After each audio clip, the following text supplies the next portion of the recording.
اہل حرم کی خدمت میں تعزیت کے لیے آتے تھے، آپ کو غسل و کفن بھی دیا گیا، آپ کا تابوت سجایا گیا، کندھوں پر مومنین نے اس کو نے لیا، تشییع جنازہ ہوئی، لیکن وہاں پہ امام محمد باقر علیہ السلام بھی گریا تھے اور یہ سوچ رہے تھے کہ آئے میرے بابا حسین، ان کو کفن بھی نصیب نہ ہوا، انہیں غسل بھی نصیب نہ ہوا، آج یہ حالات سید سجاد بھی زیر کفن، یقیناً یہی سوچ رہے تھے کہ میرا بابا جن کو 3 دن تک جنازہ ان کا جلتی ہوئی ریت پہ پڑا رہا، ان کو کوئی کفن دینے والا نہ تھا، ان کو کوئی دفن کرنے والا۔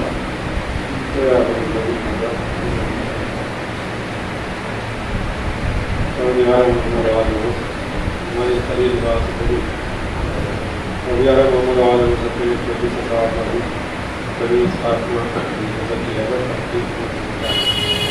اور دیگر آدمی کی جو بھی دی ہدایت والے کو پورا جو بھی روزگار بنا لوگے تھا جو مسئلہ روزگار اور دیگر جو اولاد کو نظر کی ہے ان کی سمجھنا تو صاحب اولاد ہیں ان کی اولاد کو کیا اور دیگر جو علم کے خواہاں ہیں جو علم کی دولت سے نواز، جو علم کی لذت سے ناشنا ہے، جو علم کی لذت سے آشنا پروردگارہ علماء کرام راج نظام نیک اور صالح افراد کا سایہ ہمارے سر پر قائم کرتا ہے۔ جہاں بھی مسلمان کی سیوا میں دین اصلاح انسانیت اور ملک و قوم کی خدمت کر ان کی تائید و نصرت کرتا، دشمنان اسلام، دشمنان انسانیت، دشمنان ملک و قوم کے شر کو ان کی سازشوں کو انہی کی طرف کرتا ہے۔ پروردگارہ دنیا میں پھیلی ہوئی بیماری کو جس کو بہانہ بنا کر تمام علمی اور مذہبی کارکردگیوں پر روک لگائی جا رہی ہے، پروردگارہ پوری عالم انسانیت کو اس سے نجات عطا فرما۔ پروردگارہ محمد علیہ وسلم میں ہمارے امام زمانہ کی ظہور کو تعظیم فرما اور ان کے ذریعے سے عدل اور انصاف کی حکومت قائم کر اور ہم کو ان کے عوام میں ساتھ ایک بار حضرت اللہ صلی اللہ علیہ وسلم کی طرف سے اور انہوں نے فاطمہ بنت زکی ہے